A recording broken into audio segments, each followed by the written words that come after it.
Welcome to the I Work for Him podcast. I'm Todd T. Riley, producer of the I Work for Him radio program, the voice of the faith and work movement. Our mission is to transform the workplace of every Christian into a mission field. What does that look like in your workplace? Let's find out right now. This episode of I Work for Him was previously recorded for the Christian Leadership Alliance's Outcomes Conference podcast, where leaders come to invest the best of what they know into other leaders. Remember, if you have influence over just one person, you are a leader. Together, let's listen to this podcast and learn more about leading God's way. Enjoy. We have an incredible conversation coming up today with Vincent with Maestro-level leaders. We'll be focusing on how they lead and strive to create a culture of belonging at Maestro-level leaders. Dr. Vincent, welcome. Thank you. I'm glad to be with you. Before we start talking about your leadership role and your perspective of how God is using you to create a culture of belonging at Maestro-level leaders and with the leaders that you influence, talk to us about how you keep your faith strong and your leadership Christ-centered. That's just a real softball question you've thrown me. So thank you for that. No problem. I guess because I've lived a while and was introduced to Christ basically as a kindergartner, I think over time, habits, if you're really developing yourself spiritually, start to land.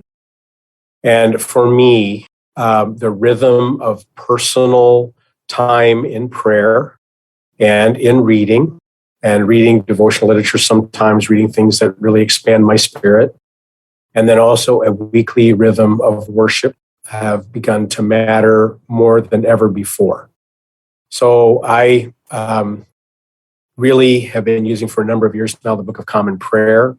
It's a way to just stay centered in scripture reading in a rhythmic way and to make it prayerful and reflective. And for the weekly worship, as I've moved to a couple of different locations, and you end up saying, where will we make our church home? Have ended up in a liturgical tradition where the gospel reading each week is the centerpiece of the worship service, where you are, again, hearing the words and actions of Jesus the Christ, and have opportunity to kneel and confess my sins and to restate my faith and gather around the Lord's table as a centerpiece of worship each time has become a part of the rhythm. And I think of it as like inhaling and exhaling. So it kind of resets to go into the week. And it's also a spot to come back to and celebrate what I've experienced as I tried to follow Christ during the week. So that's really where it lands for me. What's beautiful is that, as many believers as there are on the planet, we all worship God differently, and we all enjoy different parts of that worship and the different styles of that worship, but that doesn't make any of it wrong. It just makes it different. But God created us different on purpose. So I love that the liturgy really speaks to you and impacts your soul. I love that. So good. So, Mark, I want to talk about the theme for the Outcomes Conference podcast and for the conference for 2022. It is I Belong. So as a leader, what are some key ways that you create a culture of belonging for your team, whether that's the people that work with you or that you work with at Maestro-level leaders? So Maestro-level leaders is a service offering. It's a program that people can join, and these are peer-based cohorts. And many people participate in some kind of forum group or monthly group of people who are in the same kind of work or field that they're in. So they join and they kind of have a confidential conversation and they help each other out. And Maestro-level leaders is one expression of that, primarily working with people who are longer in their career and are facing succession planning. And I'm sure we'll talk a little bit more about that as we go in this conversation. But what we've learned about peer-based advising, and I've been a part of it for many years, is that people who stay in them stay because they have a community. They belong. And there's this interesting paradox as people grow as leaders. They get ever more isolated and also a little bit more insulated, and they need community more than ever. So it's really hard to have that level of community in your workplace in spite of what you may say, what a person may say about their board. Oh, I get along well with my board, or their colleagues. Oh, I get along with my colleagues. But every one of those conversations has a bit of an exchange element in it. What you will do for me, what we need from you. It's really hard for it to be centered in belonging to something where you are there because of who you are and you're embraced for who you are, not for what you can do. So the whole piece of peer-based advising and what we want to have in Maestro-level leaders in those cohorts is a spot where someone says, these are people who I can have as companions. I will get companions. I can be a companion. And this is what keeps people in these programs for a long time. They often join because they think I'll benefit, I'll get smarter, I'll have wise counsel. They stay because they have a community. It's church. It's church. In many ways, it really is, or what a church should be. Oh. The idea of one anothering is so important. And if you don't feel like you've got another that you can one another, literally, it's tough. And you end up just being in exchange types of relationships. So, but Mark, with all the great stuff, sometimes there's challenges in creating cultures of belonging. What do you see as some of the challenges you face as creating a culture of belonging in those cohorts that you guys create, those round tables? Mm-hmm. Well, because of that isolation and insulation, people start to think that they are different and unique. And then that's a half truth. If they're an accomplished leader, they are different. They have differentiated. They differentiated their business. That's why their business is succeeding or their organization is growing. And so there's a uniqueness, and they've really integrated themselves. They're really applying their gifts. So all of that is true, but only in part. What is true also is that people who are really working to grow as leaders have some common experiences. And they have some common needs because they're human. Like they still only have 24 hours in a day and 365 days in a year. And they still need some sleep. And they should have a good body budget. They should have good breathing. They should take care of their health. All those things matter. And they also face similar organizational development problems. So it is a both and. And when a person is saying, I'm unique, or I really want to be special, or this is about me, and they're not coming to it as a lifelong learner, those become the obstacles you have to work to overcome. Those are usually the key points of resistance and blocks to being able to get past the things that are emerging because somebody has been successful. Such a great perspective. I've never really heard it that way, and yet it's so good because, the last thing somebody wants to hear is, well, yeah, you're not really that special compared to everybody else, but we all have those similar limits and those similar things that we deal with. And that is such a great perspective. Thanks for sharing that. We'll be back in a moment with more from Mark Vincent from Maestro-level Leaders. Do you want to make an impact for the kingdom of God without quitting your day job? Then here's some great news. God is calling you into full-time ministry right where you are. The job that you hold, the work that you do, and the people you work with, none of that is by accident. Your workplace is your mission field. Change the way you think about faith and work by picking up a copy of our new book, I Work for Him, by going to iworkforhim.com/bookstore. And remember, you aren't just working for yourself, you're working for the Lord. Hey, welcome back. As we talk today with Mark Vincent, I promised him that if you mess up on the podcast, you just keep going. I seem to be proving that to Mark today. Check out Mark online on his website at Maestro-level Leaders. Hang on, so I was trying to find, all of a sudden I lost your website. There it is. Maestro-levelleaders.com, Maestro-levelleaders.com. Mark Vincent.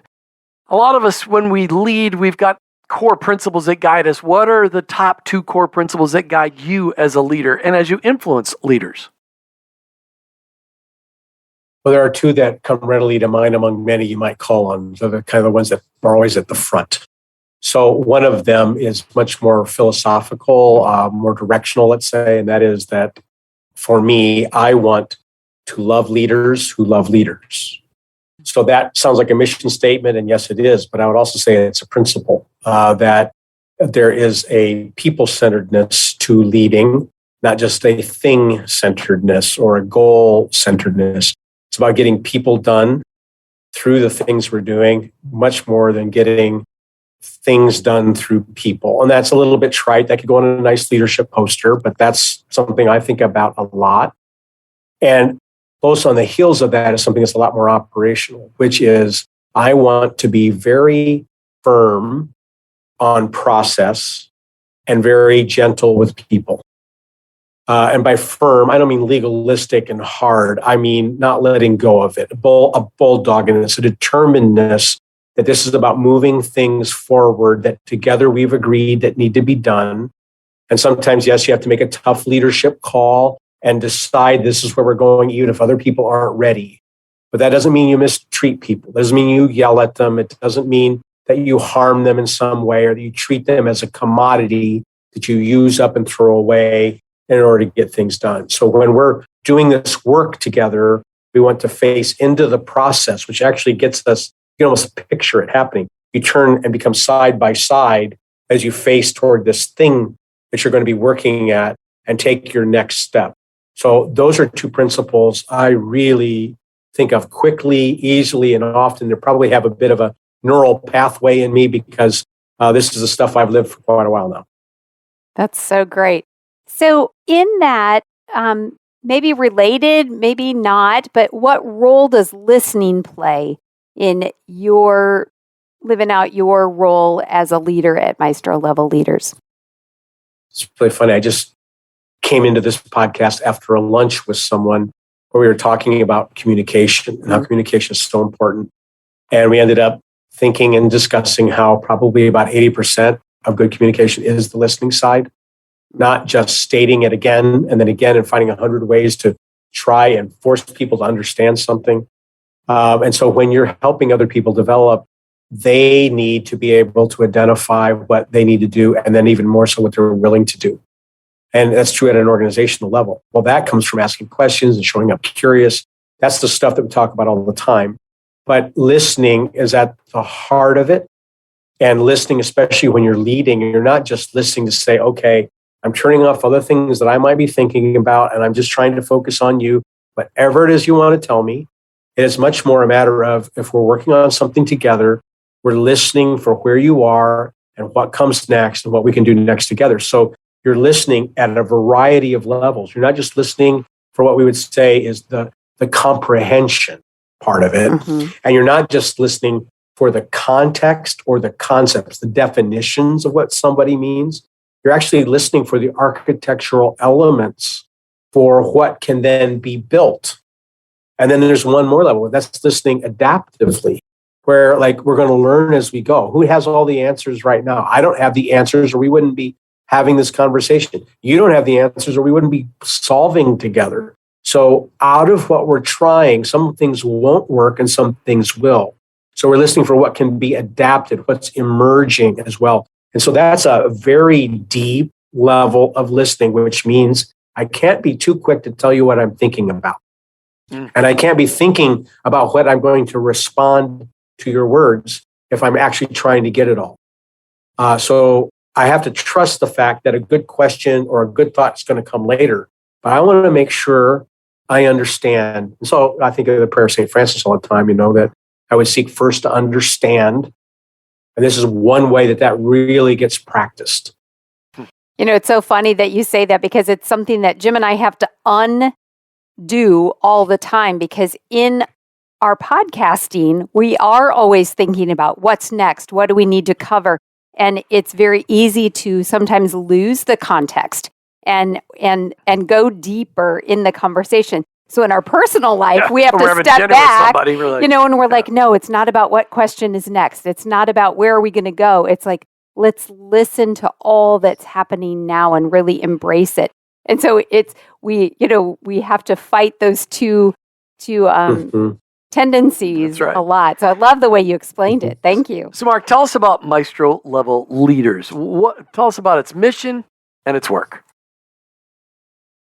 Maestro-level leaders is an expression of peer-based advising, as we were talking about, that is primarily built for people who, when they're looking into the future, trying to build the future value of the organization, what do we have to adjust? What's the next mix of services or products or whatever it is that defines us being able to be an enduring organization that can continue fulfilling its mission next year also. So they're looking into that. And then it's like, oh my goodness, whatever we arrive at, somebody else is going to be leading this. It's not going to be me. My primary role now is to get us ready for that kind of succession and that kind of leadership transfer. And that is a whole different order of business. It's a very different job description. If you're at the helm of an organization and you start realizing that what you're preparing and building is going to be under somebody else's care, almost like, Moses saying, Joshua, here you go. You've got the promised land. You've got the people. I'm not going to be there. Everything I've lived brings us up to this moment, but I'm not crossing that river. It's like that. And the job changes at that moment because now it's not so much about building. It's about setting down in such a way that others can build. That is fraught with all kinds of peril and difficulty and jockeying for position and getting the timing right. And so we've created a peer-based advising experience for people at that moment that lasts 4 years, where they're journeying through that kind of transition planning together, timing it, thinking about it, working on the current case study of the business, having some coaching beside that, and working with people who have practiced this for a while, have helped a variety of organizations do that. And that's really what that mission is. I should add that we formed this partnership with Christian Leadership Alliance, where we are doing an expression, we're building it now, an expression of Maestro-level leaders for the Christian Leadership Alliance members. Wow. So that it is a CLA expression of this. We're really, really excited about that. We're talking today with Mark Vincent. We'll be right back. You know the kind of person that always tells you about the latest trends or the special deals around town? Well, lean in, because here's a message from that kind of person. The Awaken Podcast Network is the place to be. Go to awakenpodcastnetwork.com and unlock God's purpose for your work with help from some friends. You will find a gathering place of podcasts that provide simple tools, faith stories, and conversations that will inspire and equip you to vibrantly live out your faith in your work today. Go ahead, check out awakenpodcastnetwork.com and then be that kind of person and tell a friend. Hey, welcome back as we talk with Mark Vincent from Maestro-level Leaders. And Mark, I want to ask you about the 3 turns of a leader, but before we do, you've been working on a project, a book that's going to come out sometime this year called Listening, Helping, and Learning, the Core Competencies of Process and Consulting. It's kind of a heady title, honestly, but I'm sure it's more exciting than that. What's this book about that you got coming out? Well, I'll take that back to the marketers that we have a heady title and we need to change it before it sees the light of day. Thank you for the marketing information. So, the big smile on my face, just so anybody who's listening can hear that happen. The ideas of listening, helping, and learning are categorical descriptions of competencies that mark what process consulting is. Process consulting is a form of listening, which we've been talking about. Right. It's a form of coming alongside a client rather than saying, this is what you should do. And you're learning together because you're working at issues that nobody's seen before because it's this problem in this context with this organization. So the way that that's done, there's an organization called the Society for Process Consulting. They've published what the core competencies are. I wrote the curriculum for them. The people who've gone through that training said, this needs to be in a book. We need this as an ongoing reference. We need it, not just as consultants, but the clients that we have need to be looking at this because this applies to project managers and for boards as we listen deeply, as we then turn that toward the steps we take and as we learn from it. So we put together about 25 case studies from around the world, everything from how do you run a construction company in the middle of a civil war in Africa, to how do you manage the 4th generation transfer of a family that manages luxury castle properties, to somebody who's a wedding planner and has a shop that's selling wedding dresses, and now you're in COVID. So, it's those kinds of things where how do you figure this out? How do you get the people around it to make it happen? And the book's out in June. We'll be using it, yes, for the training, but as ongoing discussion for people who have to lead these kinds of processes. Excellent. So I am sure there are a lot of listeners that can probably apply to, and hopefully they will check out your book. So one of the things that we want to kind of focus on here for just a minute is the 3 turns of a leader. And that is something that you use in Maestro-level leaders. And how does a leader sense that he or she's in that 3rd turn? So explain what the 3 turns are, and then let's talk about the 3rd turn. Well, what's really funny, when we started talking about Maestro-level leaders, we were describing what is it and where does that show up and how do you know that you're ready? And so I began using this description out of human development. I didn't invent this stuff, right? But out of human development, talking about these are three major turns someone has in their leadership journey. And what was interesting is how that language got picked up everywhere. I'm having people come to me that don't know that three turns of a leader or whatever kind of started with this work. And they're talking about how they're in their second turn or third turn. And it just feels like, wow, somehow we tripped over something that just is, it's like all facial tissue we call Kleenex, Yeah. even though that's the brand, it's like that. So very quickly, the three turns are turn one, I'm learning to lead myself. Usually the first, decade or so of a career, I'm figuring out my emotional wake. I'm figuring out what it means to lead a project, to see what done is on a project, find out if people actually want to follow me. There's so many things that can happen there, and I'm getting more and more competent in my lane. Turn two is often when a person is invited to run a company or something that might have the P&L, the balance sheet of this organization. They've succeeded so well in turn one. Can you take on the whole thing? We'd like you to run the organization. The problem here is now I have to learn to lead the organization and people. It's not just leading myself. So if I go into that turn thinking, look at me, watch what I can do. I'm the man, I'm the woman, give me the promotion. I'm outperforming all my peers. We're going to fail in turn two because now we're leading the organization, we're learning people. So rather than this vertical rise, we don't have to spread out horizontally. And rather than functioning out of our competence, we actually have to admit that I don't know stuff. And that's why I have someone who heads up, human resources, somebody that heads up marketing, somebody that heads up fundraising, or whatever those other lanes are. And I have to draw out their gifts as one who doesn't know half of what they do. The third turn is if we have really led this organization well and is operating with a high degree of excellence, and we've got leaders over those areas and over the operations. As a Maestro-level or a third turn leader, I'm able to give more attention to the future and to the unknowns and the stuff that's developing, more to the stakeholders, more with the board, more around what is emerging and how are we going to be in place to run this and the big capital that might be needed to still have an enterprise as I hand it off to the people who are coming behind me that I've been privileged to develop, and to do it in a way that they're slingshotted forward into the future rather than the organization going into languish mode for a number of years. And just like startups, most of them don't succeed, most of them don't get to 5 years. And just like moving some kind of a merger or an acquisition together and achieving that value, which most don't, going through the succession planning, most organizations don't do it well. The adventure of doing it well comes from being very planful, very specific, very transparent, very forthright. And those are the three turns. Wow. I love that. Thanks for that description. It was really fun. That was fun and educational. I loved it. All right, Mark, we're going to close out the podcast with this question. This is a podcast for leaders pouring their hearts into the hearts of other leaders. What leadership idea or thought would you love to share as an investment in those listening to today's Outcomes Conference podcast? I'm probably just repeating something that has become very important to me that we've been talking about. You cannot do this by yourself, and you can't do it out of your competence.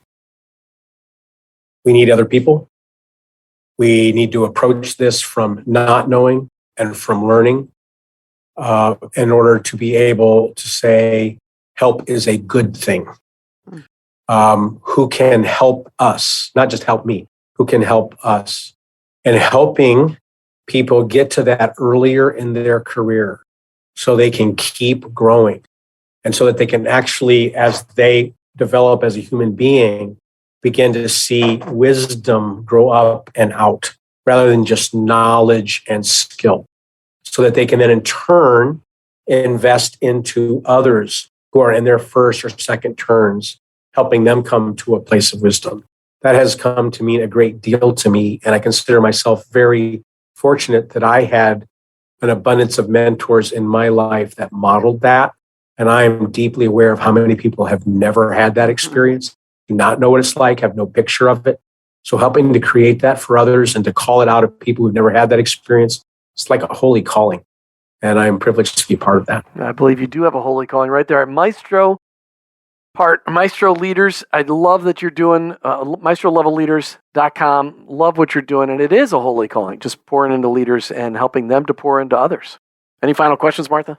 No, I think you've given us a lot to think about. And I believe that there will be a lot of people checking out your book. We'll put it in the show links. All right. Thank you, Mark Vincent from Maestro-level Leaders for being today. Thank you. Did you know that God has a calling on your life? It's true. He's called you to bring Jesus to the world. For some, that may look like a pulpit or a foreign mission field, but for most of us, it looks like a construction site, a cubicle, a hospital, or a classroom. Wherever it is that you work, live, volunteer, and invest, that is your mission field. To learn more about integrating your faith into your work and retirement, check out our books, I Work for Him, She Works for Him, and I Retire for Him, by going to iworkforhim.com/bookstore. Thanks for listening to the I Work for Him podcast with your hosts, Jim and Martha Brangenberg. Please visit iworkforhim.com to learn more about connecting your faith and work, to join the I Work for Him Nation, or subscribe to our weekly blog. You can also follow us on social media at I Work for Him to stay up to date and meet our guests. If today's message spoke to you, please subscribe, rate, and review the show on your favorite podcast platform. Your review will launch more workplace missionaries across America. That's at I Work for Him and online at iworkforhim.com. I work, the number 4, him.com.